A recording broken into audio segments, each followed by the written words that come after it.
ಪಕ್ಷದ ಅಧ್ಯಕ್ಷರಾದಂತ BK ಪ್ರಸಾದ್ ಅವರು ಮತ್ತು ನಾವೆಲ್ಲ ಶಾಸಕರು ನಾವೆಲ್ಲ ರಾಜ್ಯದ ಒಬ್ಬ ಹಿರಿಯ ರಾಜಕಾರಣಿ ಹನುಮಂತಪ್ಪನವರು 1979ರಿಂದ ನಾನು ಬಲ್ಲೆ. ಅವರು ರೈಲ್ವೆ ಕಮಿಷನ್ ಅಧ್ಯಕ್ಷರಾಗಿ ಕೆಲಸ ಮಾಡಿದ್ರು. ಅದಾದ ನಂತರ ಅವರು ರಾಜ್ಯಸಭಾ ಸದಸ್ಯರಾದರು. ವಿದ್ಯಾರ್ಥಿ ನಾಯಕನಾಗಿದ್ದೆ. ಆಗ ಪಕ್ಕದ ರೂಮಲ್ಲೇ ನಾವು ಬೆಳೆದಂತವ್ರು. ಅವರು ರಾಜಗೋಪಾಲ್ ನಾವೆಲ್ಲ. ಸೊ ಆಗ ಜಾಫರ್ ಶರೀಫ್ ನಾವೆಲ್ಲ ಜಾಫರ್ ಶರೀಫ್ ಕೂಡ ನಮ್ಮ ಜಿಲ್ಲೆಯಿಂದ ಆಗ ರಾಜಕಾರಣವನ್ನು ಮಾಡ್ತಿದ್ರು. ಅವರ ಜೊತೆಯಲ್ಲಿ ಇವರು ಬಹಳ ದೊಡ್ಡ ಅನ್ಯಾಯಿ ಎಲ್ಲ ಸಂದರ್ಭದಲ್ಲೂ ಕೂಡ ಎಲ್ಲಾ ವರ್ಗದ ಜನರ ಬಗ್ಗೆ ಅಪಾರವಾದಂತಹ ಪ್ರೀತಿ ವಿಶ್ವಾಸ ಇಟ್ಕೊಂಡು ಇವತ್ತು ಅವರ ದೇಹ ಕುಸಿದೋಗಿರ್ಬೋದು, ಆದ್ರೆ ಅವರ ಭಾವನೆಗಳು, ಅವರ ಆಚಾರಗಳು, ಅವರ ವಿಚಾರಗಳು ಇಂದು ಕೂಡ ಬದುಕಿದೆ.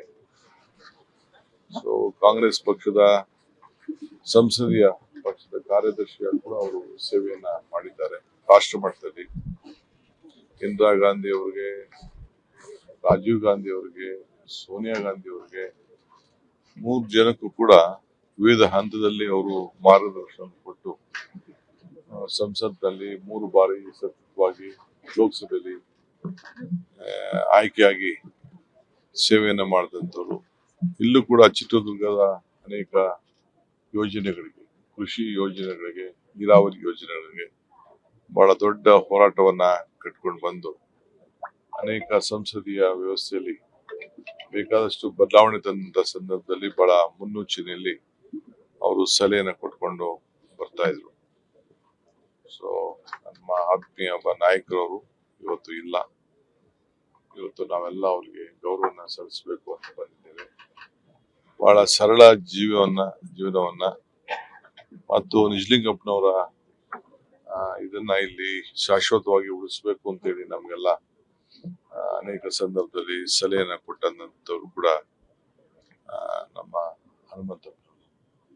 ಸೊ ಅದಕ್ಕೆ ಸರ್ಕಾರದಿಂದ ಅವ್ರಿಗೆ ಏನೆಲ್ಲ ಗೌರವನ ಕೊಡ್ಬೇಕು, ನಾವೆಲ್ಲ ಶಾಸಕರಲ್ಲ, ಅದು ಕಾಂಗ್ರೆಸ್ ಪಕ್ಷದ ಕಟ್ಟಡವನ್ನ ಇಲ್ಲಿ ಕಟ್ಟಬೇಕು ಅಂತ ಹೇಳಿ ಫಸ್ಟ್ ಹೆಜ್ಜೆಯನ್ನ ಇಟ್ಟವ್ರೆ ಅವರು. ನಮ್ಗೆ ಒಂದು ವೈಯಕ್ತಿಕ ಒಂದು ಸ್ವಂತ ಕಟ್ಟಡ ಇಲ್ಲಿ ಇರಲಿಲ್ಲ. ಅದಕ್ಕೆ ಮುನ್ನುಡಿಯನ್ನ ಬರ್ದಿ ಸೊ ಎಲ್ಲ ನಮ್ಮ ಕಾರ್ಯಕರ್ತರನ್ನೆಲ್ಲ ಹೊಟ್ಟೆ ತೀರ್ಪವಾಗಿ ಕೆಲಸವನ್ನ ಮಾಡಿದಂತ. ಸೊ ಅವ್ರ ಆತ್ಮಕ್ಕೆ ಶಾಂತಿ ಸಿಗ್ಲಿ. ಅವರೆಲ್ಲ ಕುಟುಂಬದವ್ರಿಗೆ ಒಬ್ಬ ರಾಜಕಾರಣದಲ್ಲಿ ಯಾರನ್ನೂ ಬೆಳೆಸಲಿಲ್ಲ, ಯಾರನ್ನೂ ತರಕ್ಕೆ ಅವ್ರು ಆಸೆ ಪಡ್ಲಿಲ್ಲ. ಬೇಕಾದಷ್ಟು ಜನ ನಾಯಕರುಗಳಿಗೆ ಸಹಾಯ ಮಾಡಿದ್ದಾರೆ. ನನಗೆಲ್ಲ ನೆನಪುಗಳಿದೆ. ನನಗೆ ದೇಹ ಇಲ್ದೇವರು ಕೂಡ, ದೇಹ ಇವತ್ತಿಲ್ದೇ ಹೋದ್ರು ಕೂಡ ಅವ್ರು ಮಾಡಿದಂತ ಕಾರ್ಯಗಳು ಇವತ್ತು ಕೂಡ ನೆನಪಾಗಿ ಶಾಶ್ವತವಾಗಿ ಉಳಿತವೆ. ಇದನ್ನ ರೈಲ್ವೆ ಕಮಿಷನ್ ಚೇರ್ಮನ್ ಆದಂತ ಸಂದರ್ಭದಲ್ಲಿ ಬಹಳ ಪಾರದರ್ಶತೆಯನ್ನ ಅವತ್ತು ಪ್ರಾರಂಭ ಮಾಡಿದಂತ ಒಬ್ಬ ಅಧ್ಯಕ್ಷರು ಇವತ್ತು ಅದು ಉಳ್ಕೊಂಡು ಹೋಗೋದಕ್ಕೆ ಕಾರಣ ಆಗಿದೆ. ಇವತ್ತು ಕೂಡ ನಿಂತಿದೆ. ಅದಕ್ಕೆ ಇವತ್ತು ಅವರೆಲ್ಲ ನಮ್ಮ ಕಾರ್ಯಕರ್ತರೆಲ್ಲ ಬಹಳ ನೊಂದಿದ್ದಾರೆ. ಅವ್ರ ಕುಟುಂಬದವರು ಕೂಡ ನೊಂದಿದ್ದಾರೆ. ಸೊ ಅವರೆಲ್ಲರೂ ಕೂಡ ಧೈರ್ಯ ಕೊಡ್ಬೇಕಂತ ಸರ್ಕಾರದ ಕರ್ತವ್ಯ.